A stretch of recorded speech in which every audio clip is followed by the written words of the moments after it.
grower obtains significant return as a result of the rise in the price of the coffee on the world market and the devaluation of the Colombian peso.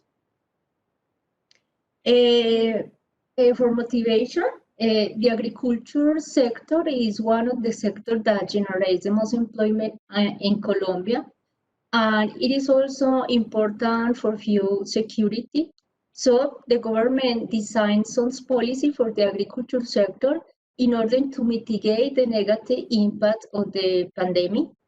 These incentives are for small and medium farms, the most affected by the pandemic. The policies are the following: subsidy to labor. Here there are subsidy to peasant labor and subsidy to farmers for the payment of the service premium. The purpose of this subsidy is to protect the farmer employment in rural areas.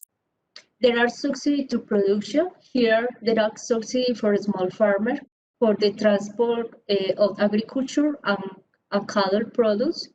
There are productive alliances and subsidy for small potato farmers. The objective is to ensure the supplies in the center of national consumption. Subsidy to capital. The economic reactivation programs include the purchase of machinery and aid to improve the infrastructure in small and medium farmers. The objective is to contribute to economic reactivation of the agriculture sector. There are tariff reduction for commodity import. Here there are zero tariff for import of raw material. In the domestic market, there has been a deficit of raw materials such as corn, increasing the production costs of some consumer goods. Therefore, the temporary elimination of tariffs seeks to eliminate this deficit. Finally, there are subsidies to cover the interest rate and financial costs and expenses of agriculture credit operation. The subsidy is to intend to generate liquidity in rural areas. In total, these policies had a cost of 1 trillion pesos. Historically, there has been a gap between rural and urban incomes. Therefore, we want to answer the following question.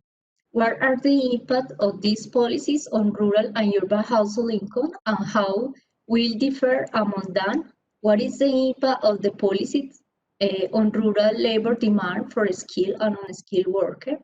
And our contribution is to examine how COVID-19 is affecting output and employment in the main crops and cattle in Colombia, and to evaluate the impact of the government economic policies focused at the agriculture sector. About the methodology, we built a social accounting matrix for 2014 with information, the integrated economic accounts and supplies and news table.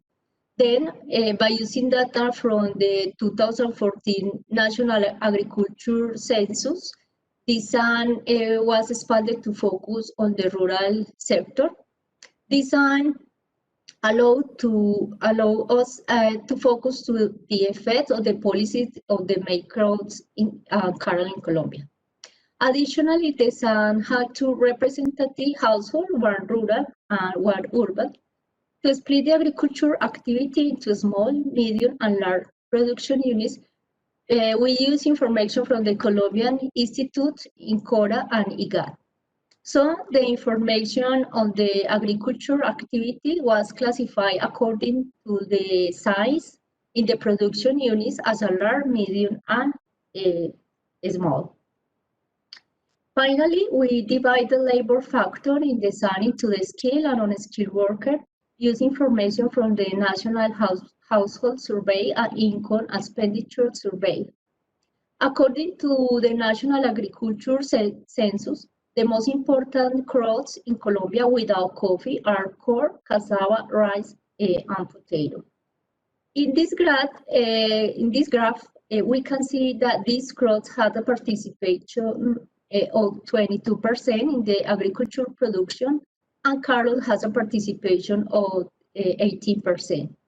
In this analysis, we don't include coffee because the price, output, and sporadic growth grew in 2020. For these reasons, the government didn't design a special policy for coffee. In this picture, we can see information about the share of value added for crops and cattle by size. We can see that cassava, potatoes, rice, and corn are mainly grown in small and medium production units. For example, for cassava and potato, almost 19% of the production is carried out in small and medium farm, 78 for corn, 65 for rice, and 85 for cattle. About the methodology, we simulate the effects of the pandemic and the policies to the agriculture sector by using a single country static CG model. This model is based on the Calowie with some extension. This extension you can find in the paper.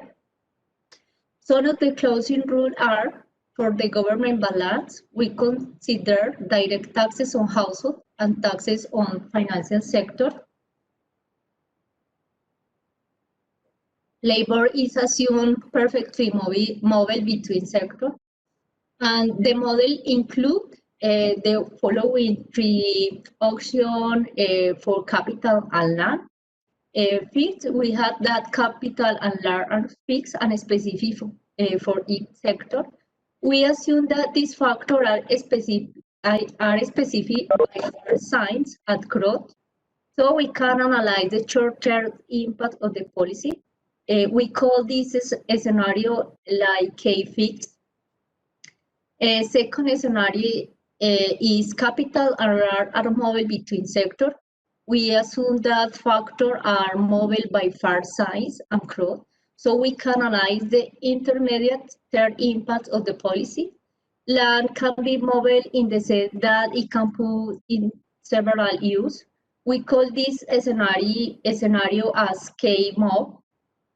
Finally, we had land is mobile between sectors and capital has horizontal supply curve. In this case, there are no restrictions on the supply of capital, so we can analyze the long-term impact of the policy. With this greater flexibility, there should be a large effect on the production to do large gains in productivity. We call this a scenario as K-sub. Okay, about the shocks, we introduce in the model the following shocks. First, the shock that we include is the negative impact of the pandemic in the agricultural sector. We call it as a COVID scenario. And according to our calculation, the shocks are the following. We had the subsidy to labor is 2.8%. Subsidy to capital is 1%. Tariff reduction is 0.23%. Subsidy to output is depend on the kind of the product. For cassava and cattle is 0.8%. Potato is for 1%. Rice and corn 0.6%. We model the subsidy to cover the interest rates as an increase in total factor productivity. This implies an increase by 6%. The execution of these policies generates an increase in public spending of 1%. We consider two sources of financing: direct taxes on household. We call this as a tax house. And another is tax on financial sector. We call this as a tax fee. About result, this picture shows the effects of the policy on household consumption and the GDP. With the two sources, of financing and the three options for factor mobility. In all cases analyzed, the policy has positive impact on consumption on rural and urban households. However, consumption grows more for urban households. It is also important to note that in the auction with greater flexibility in the use of capital and land, the results are higher. So in the case scenario, the results are higher in all cases. Finally, the GDP has a positive growth above 5%.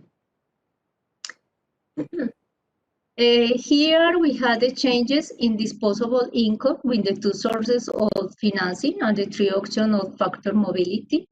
In all cases analyzed, the policy has a positive impact in disposable income of rural and urban households.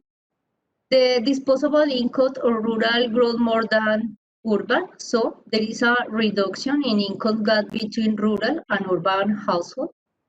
The results are also higher when there is greater flexibility in the use of capital and land. So, KAISU results are higher in all cases. In this picture, we had information about the changes in the value added in the products that receive the shot with the two sources of financing and the three options for factor mobility. In all the cases analyzed, the policy has a positive impact on crops and cattle output. In almost all cases, production grows about 10%. Despite the elimination of tariff on import of commodities, the policy makes core output grow too. The greater domestic supply of these commodities will cause a fall in their domestic price, since a significant percentage of their output is destined for the domestic market. However, the current situation in Colombia and the difficulties in the transport of the agricultural products has caused an increase in the price of many agricultural products in 2021 in Colombia. Hi, Dora, this is your 2-minute time warning. Okay.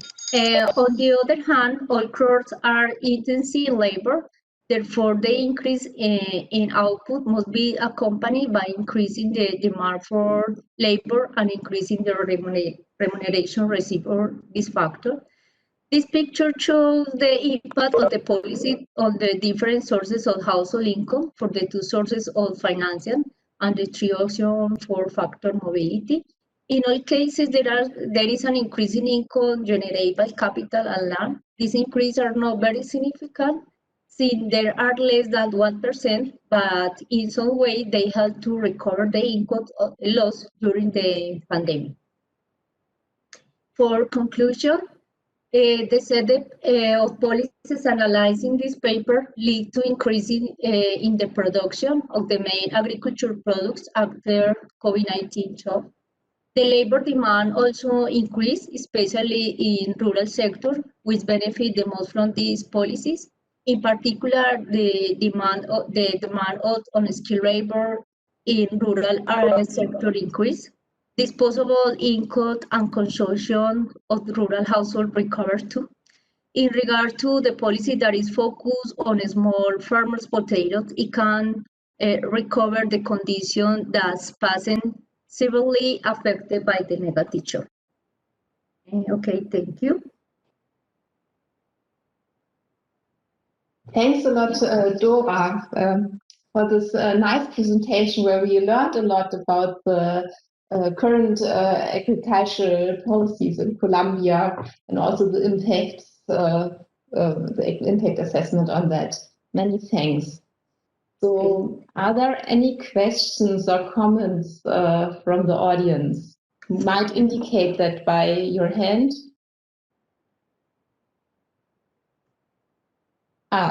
Rob, the link, please. Thanks, Ian. Thanks, Dora, for this presentation.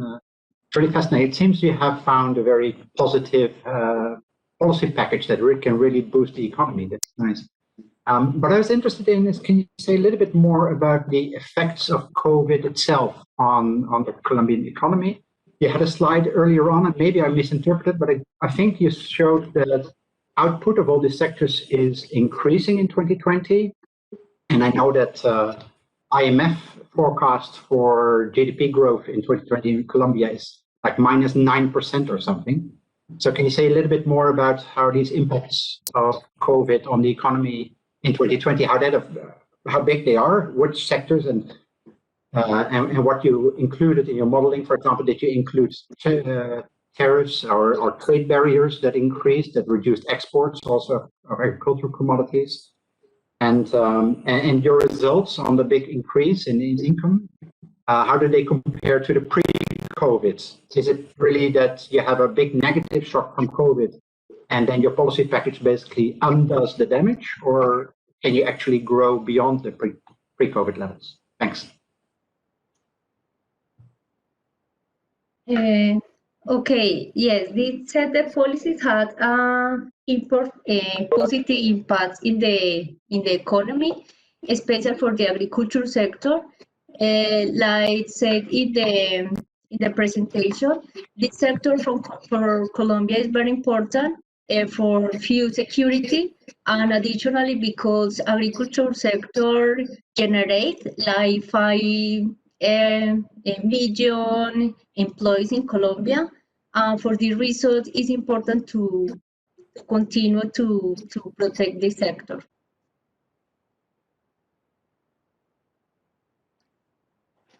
Okay, many thanks. I can't see any more hands in the chat, but nothing in the chat. But maybe I have one question. You presented in your policy descriptions that you simulated a tariff decrease of 0.23% for the agricultural products in general. So is this an aggregation? So do you apply different levels of tariff reductions at the border for different crops, or is it an average for all? And if it is an average, it's a very small number where it's only 0.23%, and I wonder that there will be a high effect due to that change in tariff. Maybe you can explain that or clarify it a bit for me. Yes, we had data for 2014 agriculture sector. According to the data we had in the SAT, we tried to estimate the impact of the policy. According to us, this is the impact of these shocks. It's important to say that this shock, this reduction in tariff is only for corn and soya, because there are a deficit in the domestic market in Colombia, and for this reason the government decided to eliminate this tariff. So it's for the inputs. So I think that it's much clearer for me. Many thanks.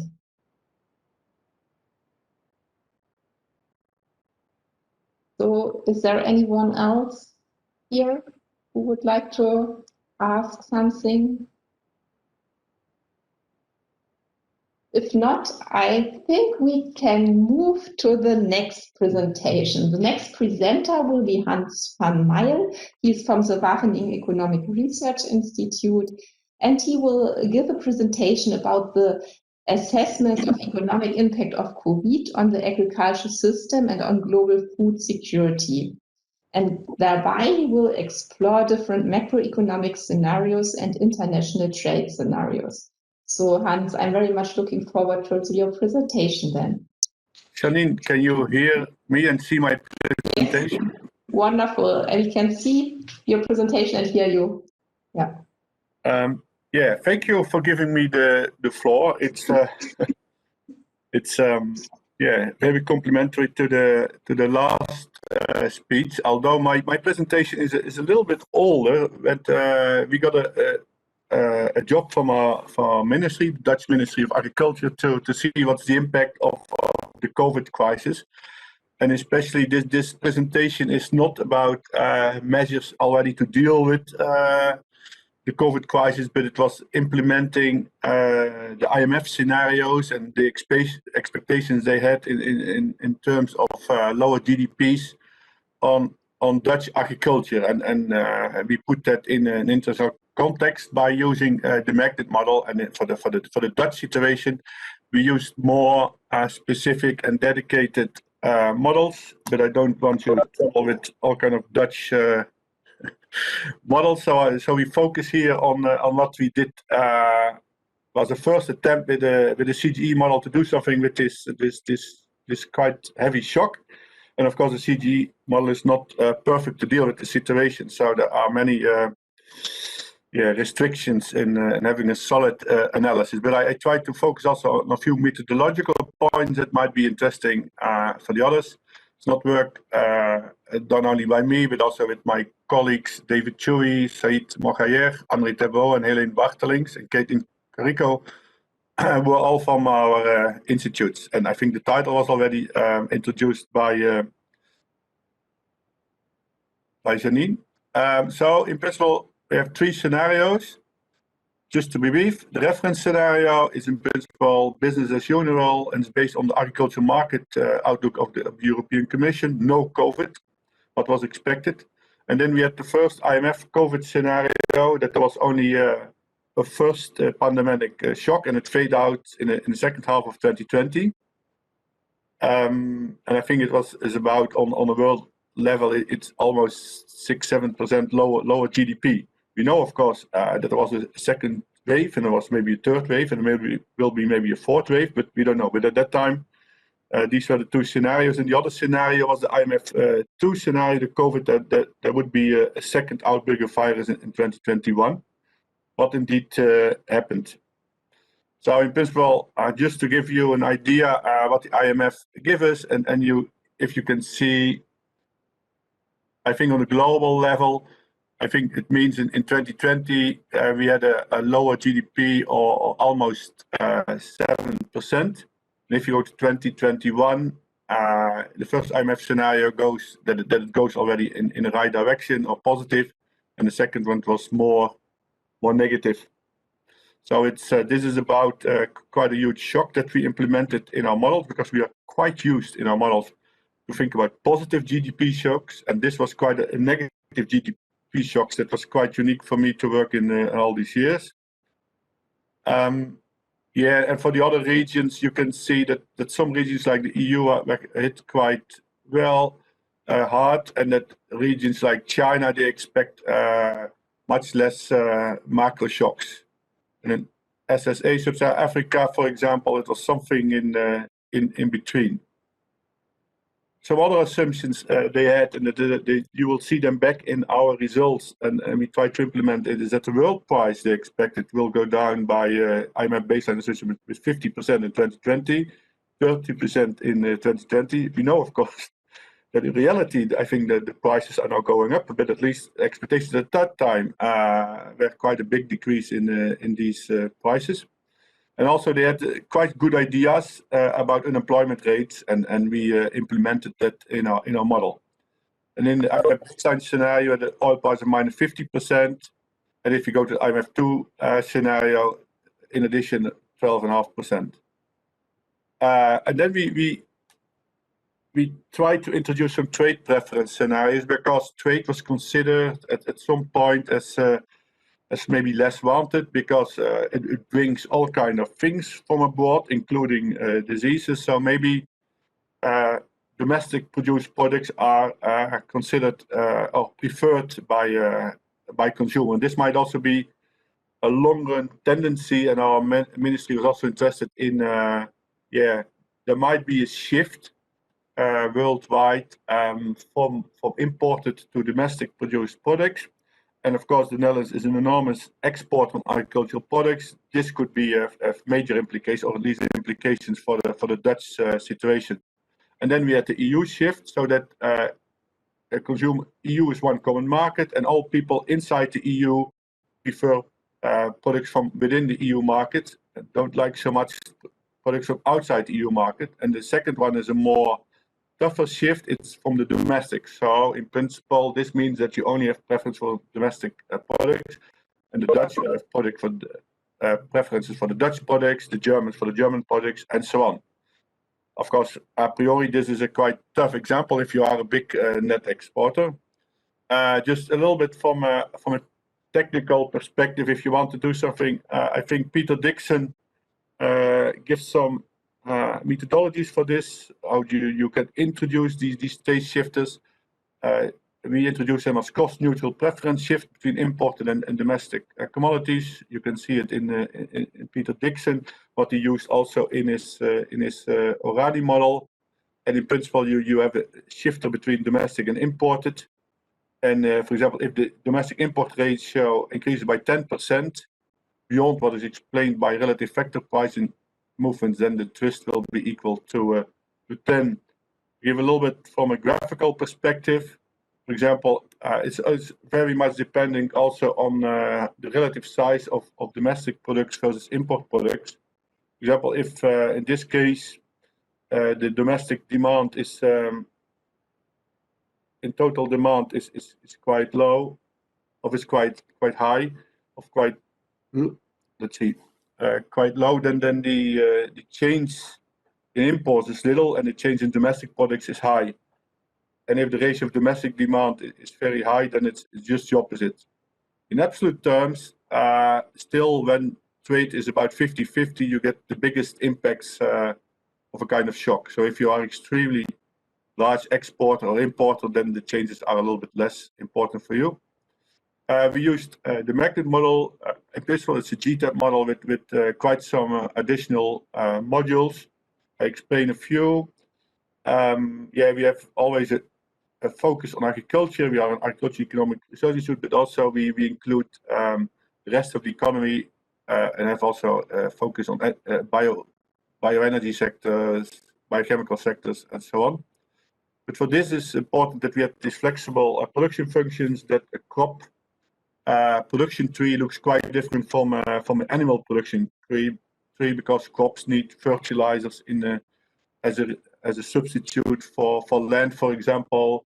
And if you go to the animal sectors, then you have feed that's a substitute for land, and so different things, different functions. The trees look different for different sectors. Also important is the land supply function, so you can put land in and outside production.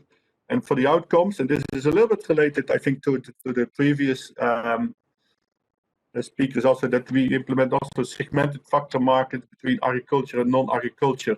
And I think what I will show that this makes quite a difference. And in principle, what does a segmented factor market means is that if a farmer just wants to go for another job because there's less demand, for example, agriculture, it's a little bit difficult for him because he lacks the skills. So before he moves, he will accept first a lower loan because the other sectors in principle don't want him so easily. So this means that also the factor mark developments within agriculture can be different than in other sectors. And then I want to say a little bit about food security indicators. We published already some other work on that, but in principle, we look at 3 dimensions: food availability, which can be measured by food production, but also food available for consumption in kilocalorie per capita per day, food access. What you've seen many times is that agri-food prices are used for this, but we built also an imperfect food purchasing power indicator based on our model, and that food purchasing power indicator in this case is the percentage change in income of a certain group, can be unskilled labor in, for example, agricultural sector. And in principle, then you need also what does such a person consumes, what kind of diet does this person have, and then we introduced a kind of food basket, but it's for poor people, it's quite a basic food basket. A food utilization that takes also into account calories from fruit and vegetables is one of the indicators often used, or sometimes used by the FAO. how did we apply it? So first, we believed IMF put their GDP, oil prices, unemployment figures in our model, and in principle, our model calculates this, and in principle, this means that tax chains adjust. And in the second round, we have this GDP become endogenous, exogenous, the tax shifters, and then we do these preference shifts. And then we had to, of course, to face reality that our model is not very well suited for these short-term shocks. And so we tried to do something to get a little bit closer to what we want, although I have to admit it stays very imperfect. So we reduced quite some of the elasticities, especially the elasticities that enable the substitution between labor, capital, and land, because on such a short notice, this is probably not possible. We introduced exogenous labor supply and unemployment rates, and in the calibration process that we use, because we have this GDP developments and all that, we have the resources.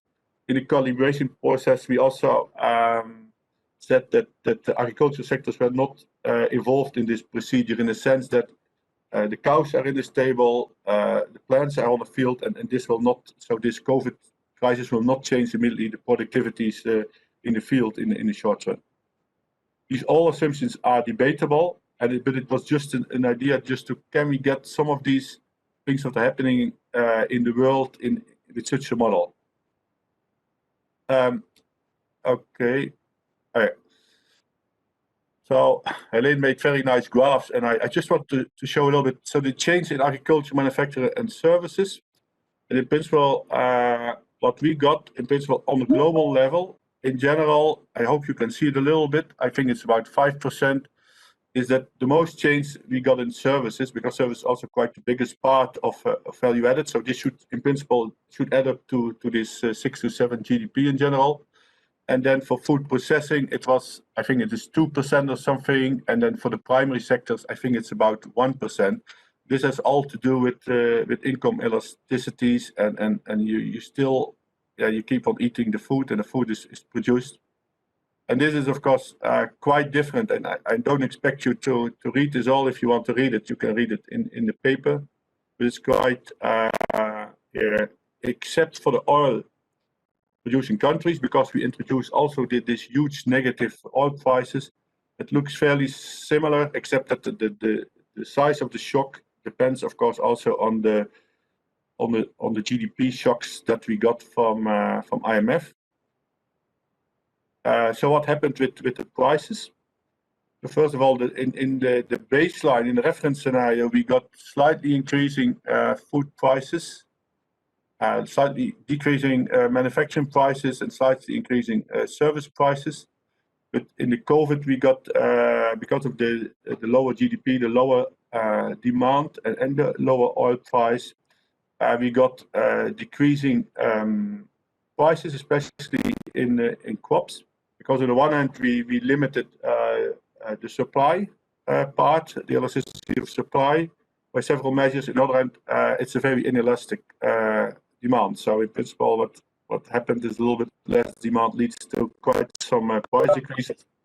And the big decrease in energy prices, is by assumption given by other sources.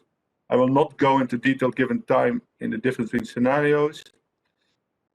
Food availability per calorie, I think on the world level we got some slow demand, because if in general food production does not decrease too much, and also the calorie consumption does not decrease too much, except that you see in some countries we got some problems, like in sub-Saharan Africa, but there is a decrease of minus 1.4%. So the biggest problem with food availability we did not find in our model.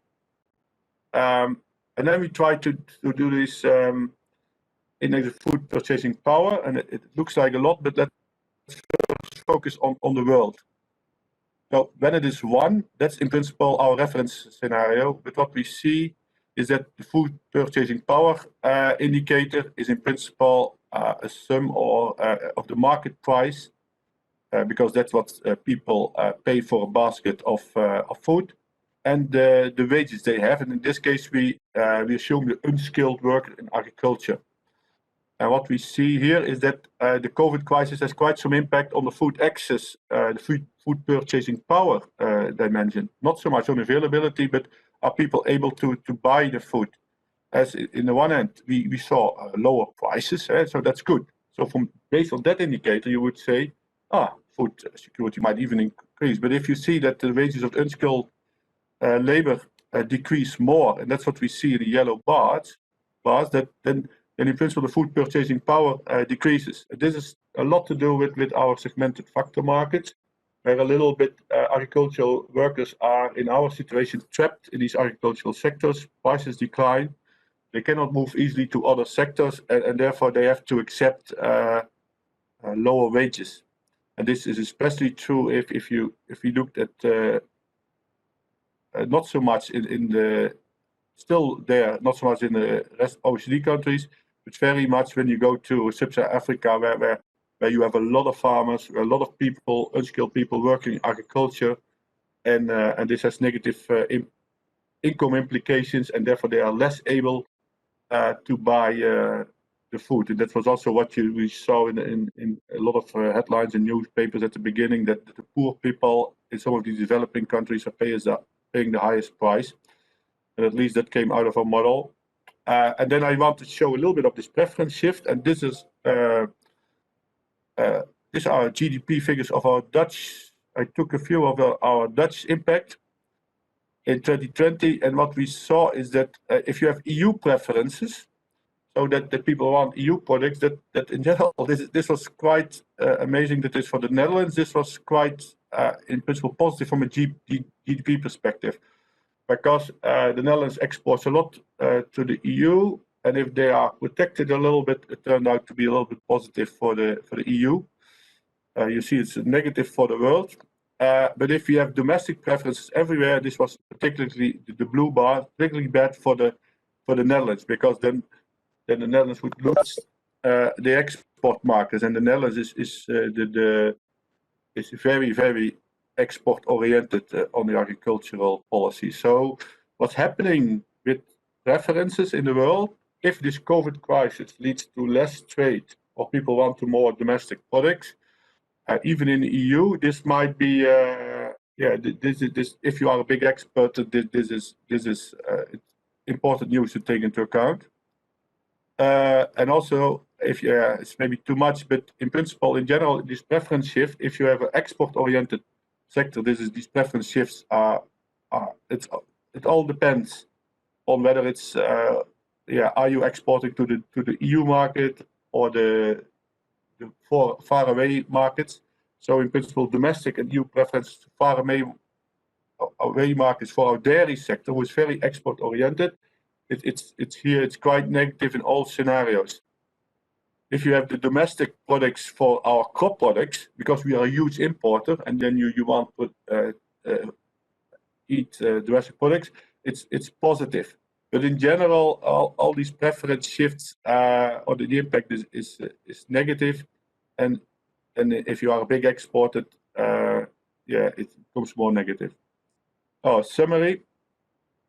So we had the impact on the IMF COVID scenario on the agri-food production. It's in principle less than in manufacturing and services, because people still eat and then the products are on the market. So we had on the world level was only a decline of 0.6, 0.8 and 1% for crops, livestock and processed food. The price decreases were more, although not extremely high. Food availability, given the former, is expected also not to have an enormous impact. But what we find is, I'm almost there. What we find is that agri-food prices, the food access was under pressure. The prices go down, but the wages of these unskilled people in agri-food have declined even more.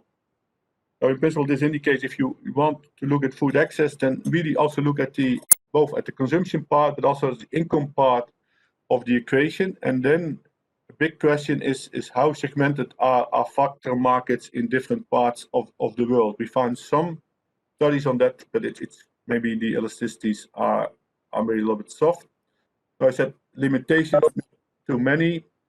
So maybe you better include monetary and fiscal policies, maybe to include short-run behavior and short-run dynamics in your model. To really make a step forward on the food security, you could include explicit household dimension, covering both income and food expenditure at household level, because we did now a rough approximation of that. Yeah, and what I said is critical to look into log-in effects in certain sectors and segmented labor markets. For the food utilization dimension that I skipped because of time, maybe explicit modeling of micro and macronutrients is interesting. And I think all these efforts, it's a huge efforts, but I think they are still worthwhile because this COVID-19 crisis, and especially the food security effects, is a very complex problem. Many dimensions, as I said, and they will not disappear automatically. And I'm also not sure that this is the last COVID crisis we have had. We might face more of these crises in the future. So this is my presentation, and I give the floor back to Janine. Yes, Hans, many thanks for this nice presentation. Very interesting. So are there any questions and comments from the audience?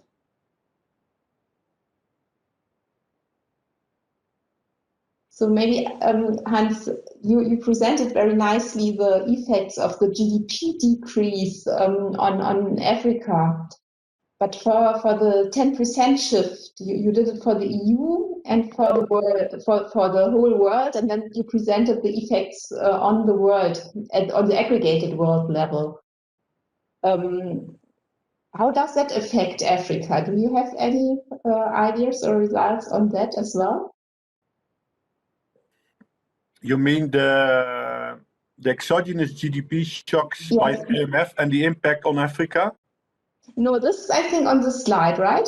This is what you present. I mean the 10% shift of preferences in the EU and in the world, because you had this nice graph where you showed the effect on the EU and on the world. Yes, food availability.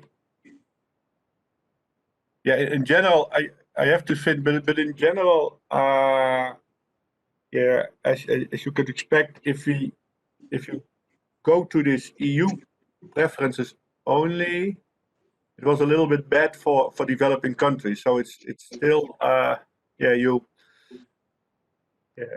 was yeah.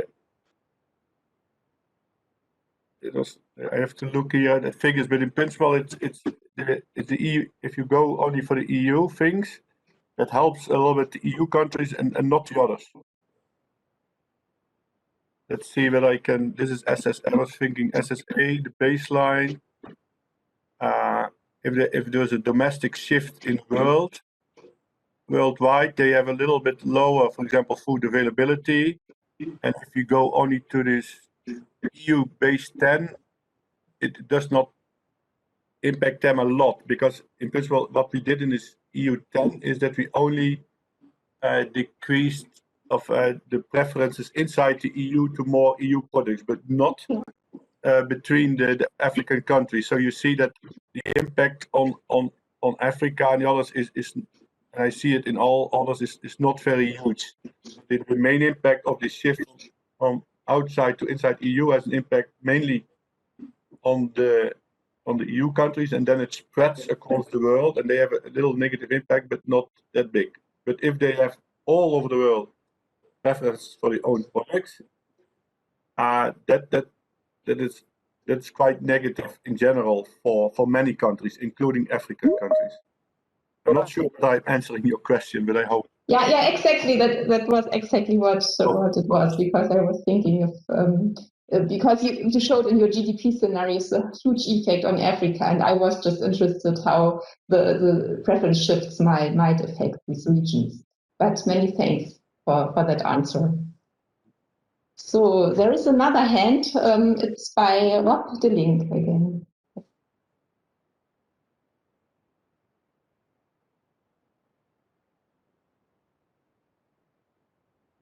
We cannot hear you, Rob. You need to unmute. I'm silly. Sorry. Thanks for the opportunity. It was an interesting presentation, Hans. Really, really good. I have two questions. One is, you've implemented the shocks, as far as I understand it, as a productivity decrease in all sectors, such that you get to the GDP loss. Yesterday we had a session that kind of suggested that the COVID shocks are basically demand shocks rather than productivity shocks, and that nothing much happens to prices.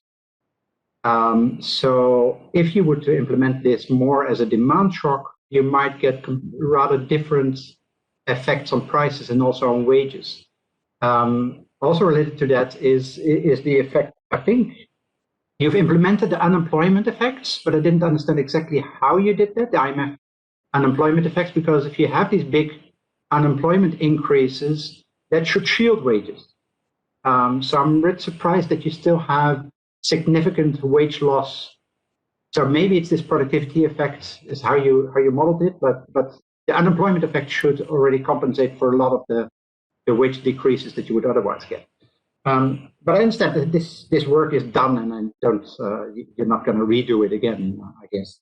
The second question is, it seems you didn't look at food delivery systems and the idea that restaurants were closed, but you get a lot of food delivery from home, or people start cooking more, etc. And I was really curious about seeing that kind of effect, and your model would probably be one of the best models out there to look into these different types of food provision and the effects of COVID on different parts of the food system. So have you seen that analysis? Are you doing that analysis or planning that analysis, something like that? Or can you say something about that? Thanks. Yeah, Rob, these are very, very good and valid questions. And as you said, the analysis is done under a huge pressure. So in principle, if it's demand of supply, you can also have a demand, but they didn't have decreases in prices, you said. But I guess that in reality the prices went down. At least that's what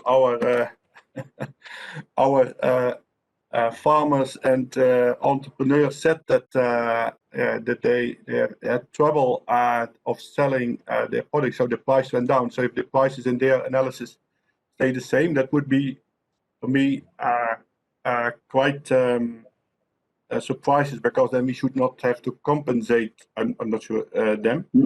The unemployment issue should solve the problem. Yeah, that in principle you could. In principle, how we did it is not too sophisticated. In principle, we have normally our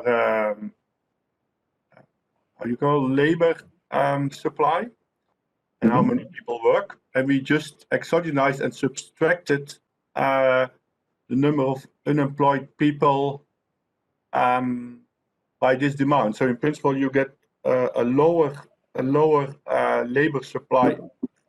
De facto is what we did, and despite that, it seems that at least in our model, that was not enough. So in principle, it was from outside. So given we took some parts of the IMF scenario, we tried to make it as good as possible. We took their macro, and we took their unemployment figures, and then according to our model, it still was not enough. And I think if you go to developing countries, I think I would think it's our results are not counterintuitive, because I think if you are a poor guy working in these countries, it's not being unemployed or have a market wage. I think you accept lower wage to earn a living. So therefore, I think that our results are not unrealistic, because I think if you have just lower demand and you work in a sector, you will not get unemployed, but you accept a lower wage just to survive. So, and I think that's what our model tries to capture. And I think if you don't have segmented labor markets, and and there is a lot of evidence that you have segmented labor markets, I think you will probably miss that effect. And then I forgot. Yeah. Then you have the food delivery, and I think that's a very valid point. If we would have to do it again, we should really do more specific shocks, more sector-specific shocks, where you do sector-specific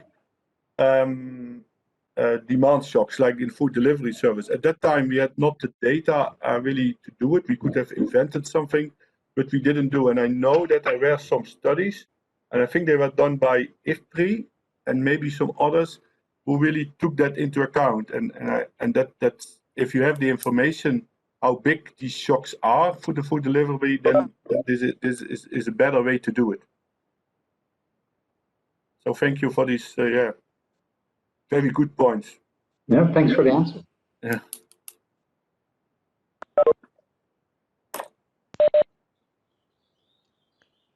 Okay, I see another hand. Shrey. Yes. Hi. Thank you for the very nice presentation. So I think you answered part of my question in your last answer.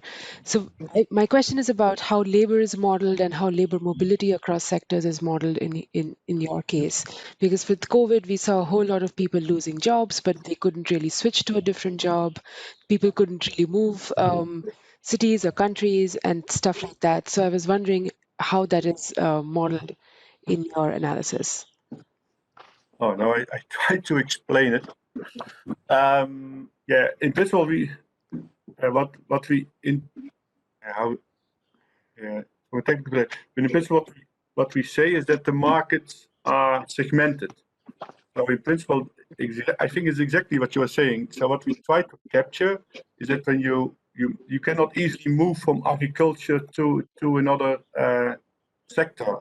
So it should be kind of it's not that if you have a little bit higher wage in another sector that all people from agriculture will move to, because the other side will not accept them, and therefore you see when it goes often a little bit worse in agriculture, that people, instead of moving to another sector where they can earn more, they will stay in agricultural sector. They have to stay in agriculture and will accept a lower wage.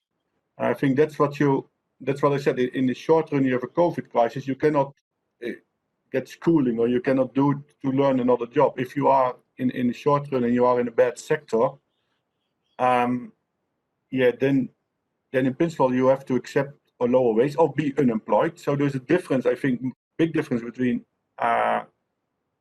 developed countries, rich countries, where you have also safety nets and so on, or in a lot of other parts of the world where you don't have these safety nets, and people will accept a different wage. So in principle, what this segmented factors means is that you have no one wage. So if it goes bad in a sector, you will accept a lower wage, and in principle it's a long-term trend in agriculture that people in principle accept that. So there's some evidence for that, and we, at least in our analysis, we see that in the short run, if you do that in combination with our other adjustment, it has quite negative effects if you are in a sector that's hit by a negative shock. That you pay a price because you cannot move out of this sector, and you just have to accept a lower wage or be unemployed. Right. I can send you some more information if you send me an email, because I cannot see you very much. Yeah. Sure. Thank you. But I think it's if you are interested, I think it's a very interesting topic to research. And what we saw is that it's key for the results. So maybe we exaggerated the effects because we did it based on some econometric analysis that we found. But it's a very nice area for research for people.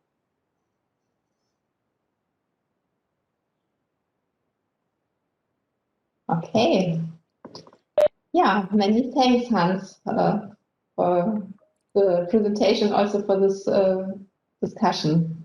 Yeah, thank you. Thank you, and for bringing it up. Yeah. Okay, then I would like to ask the next speaker. It's Miriam Hamadi Sharif. And she is presenting about the short-term and long-term economic and environmental effects of COVID crisis in France. And we are very much looking forward to her presentation. I think we solved the technical problems now. It looks very good. Great. Yeah. Great. So thank you very much. Just a small precision. This is a work that has already been published almost 1 year ago now in environmental and resource economics. And this is a common work with my colleagues Paul Maliette, Frédéric Reynès, Gisela Landa, and Aurélien Saucé. Why it doesn't work? Okay, just to put things into context, and as you obviously all know now, the COVID-19 outbreak has appeared in China in the late 2019 and has spread extremely rapidly throughout most countries in the world over the first month of 2020.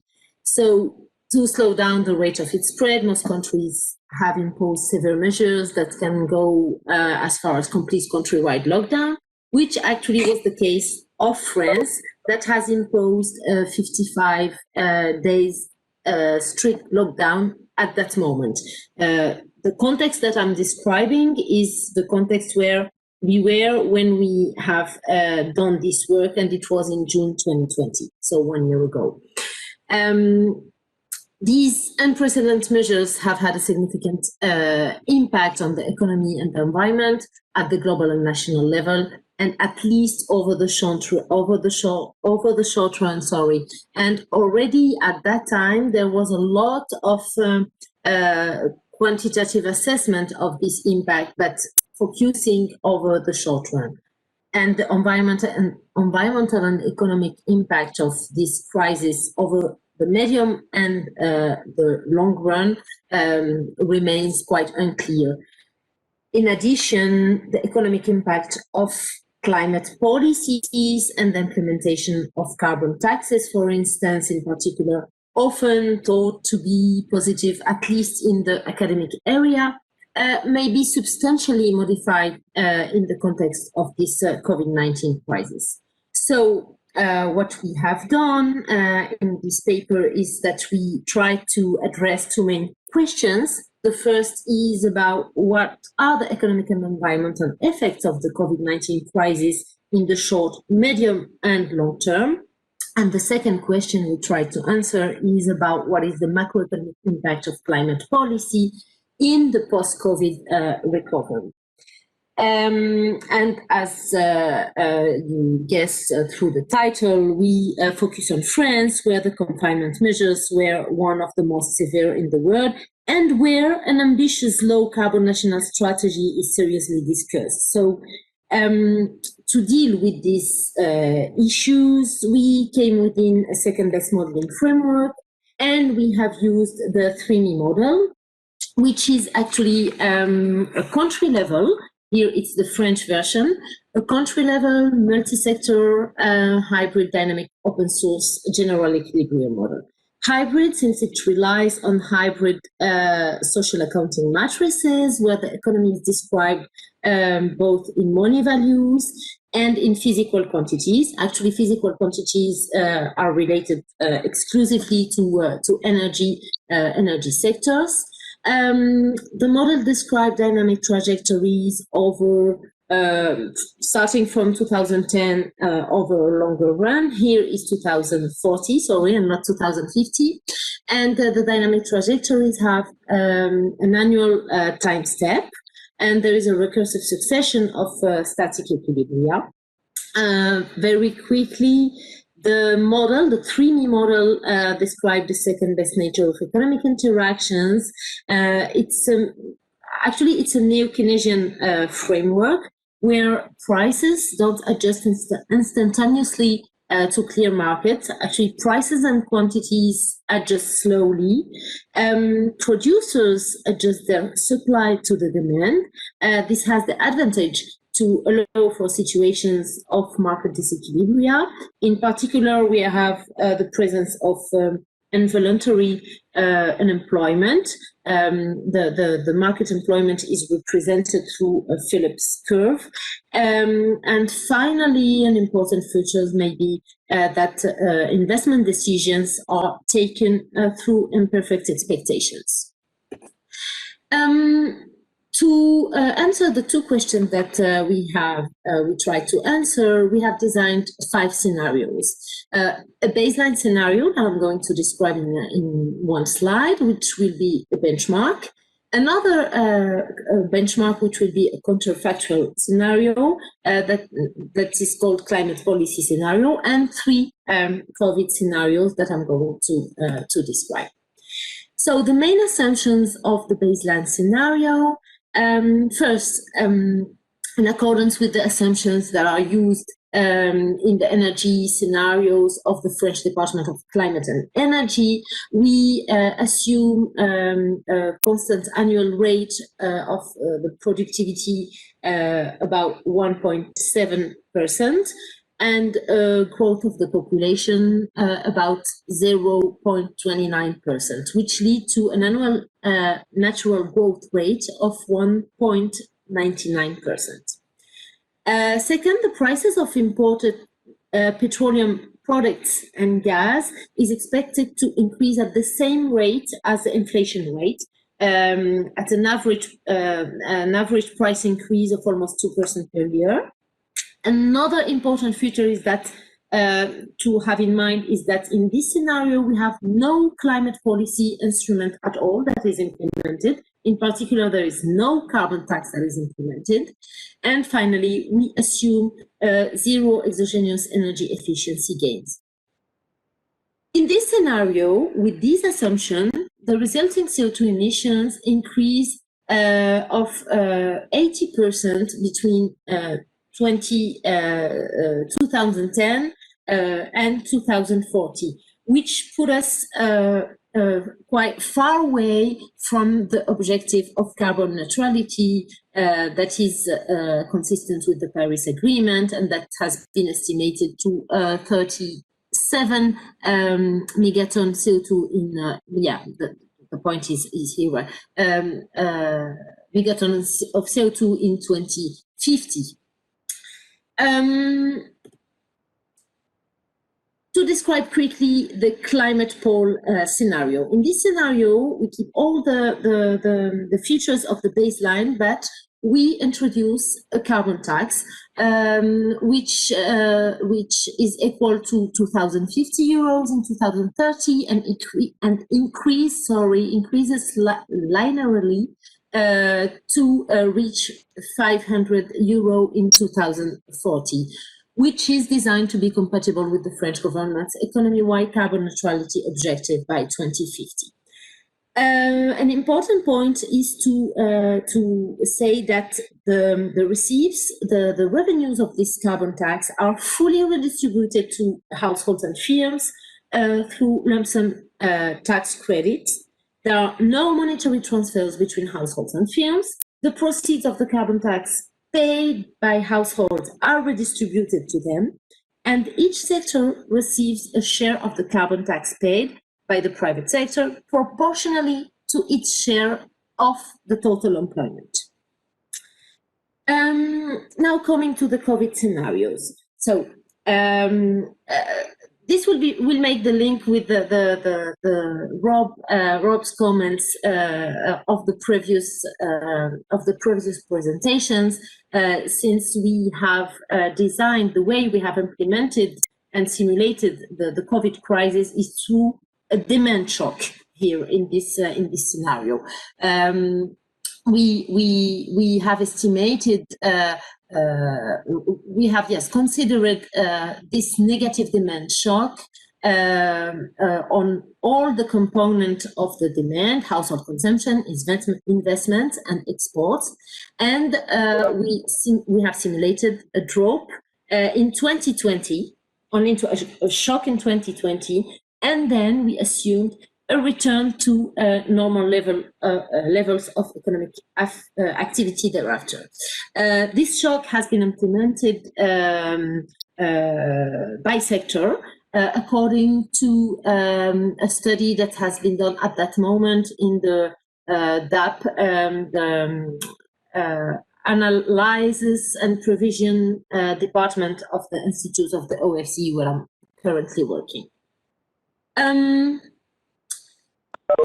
The second COVID scenario is called COVID and low oil, where we have considered the same shock of the COVID crisis, but in a different international context, where we have considered a drop in the oil prices of 50% in 2020, and then a 2% increase coming back to the normal way, which puts the trajectory of oil price lower. We have here a shock, and then we remain.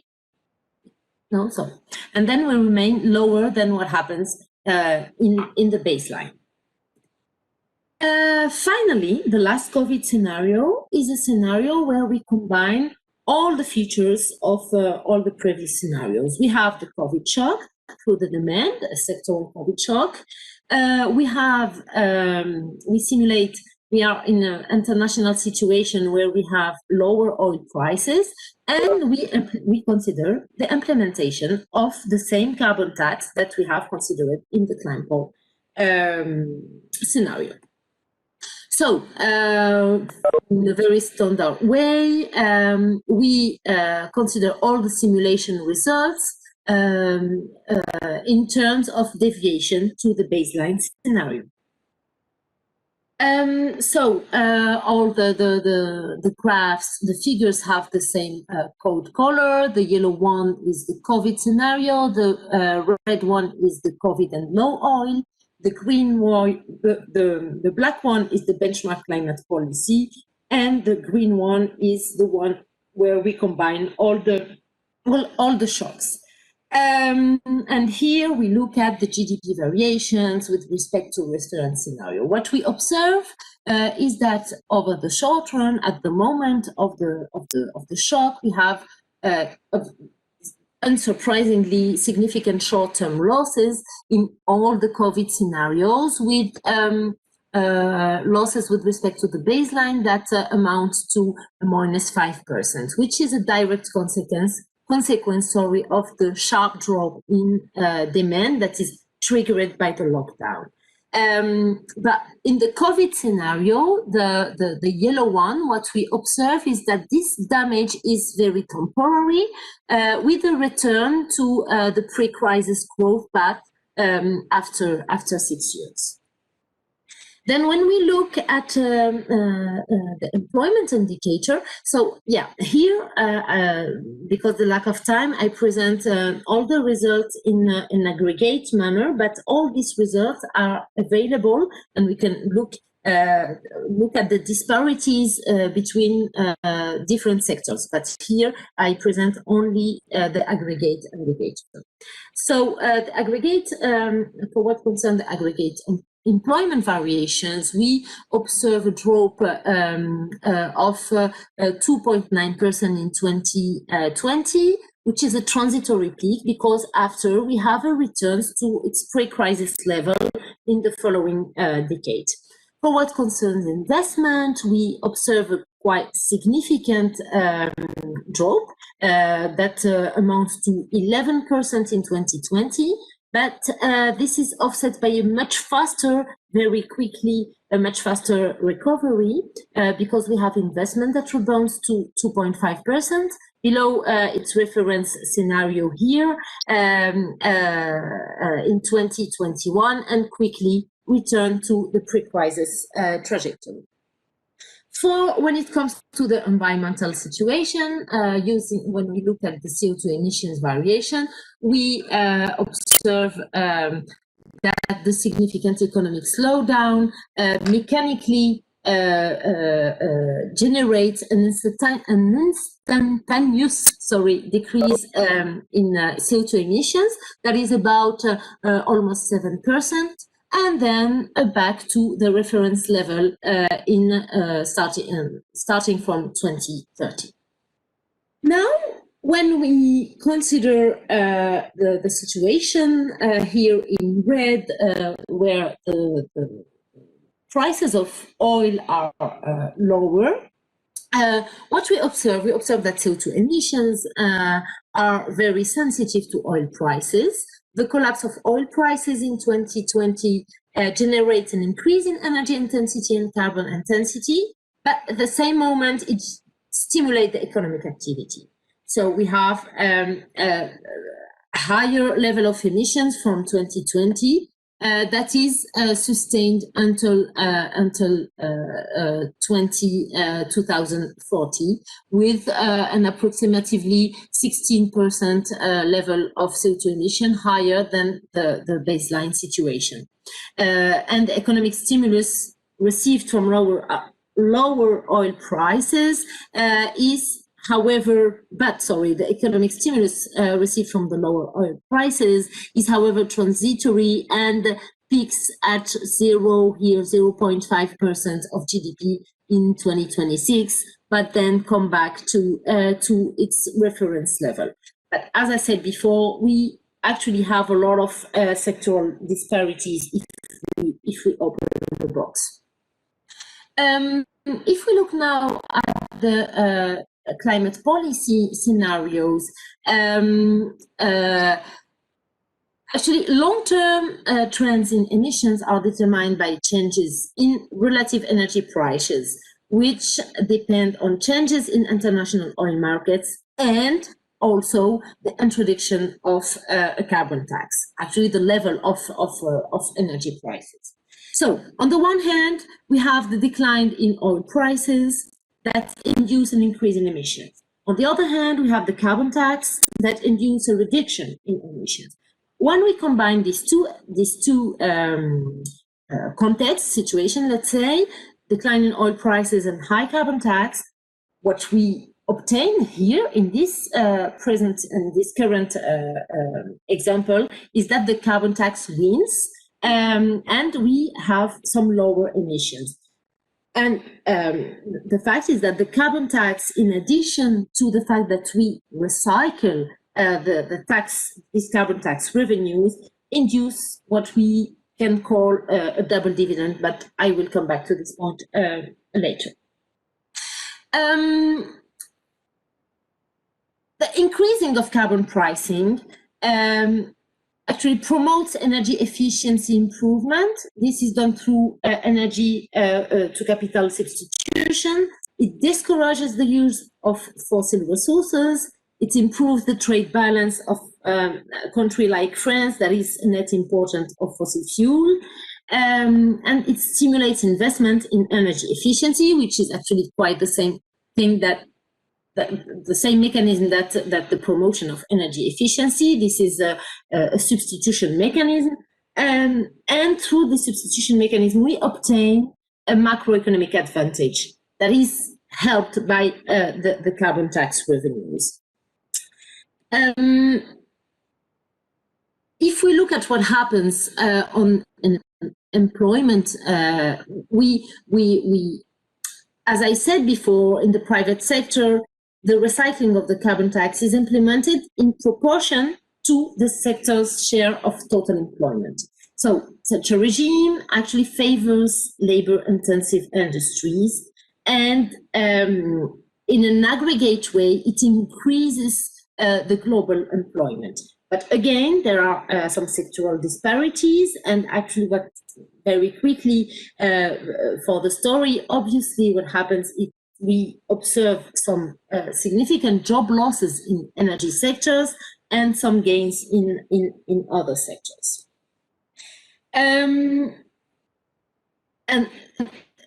despite the deep downturn related to the COVID crisis, the carbon taxation still produces a macroeconomic co-benefit in the medium and long term.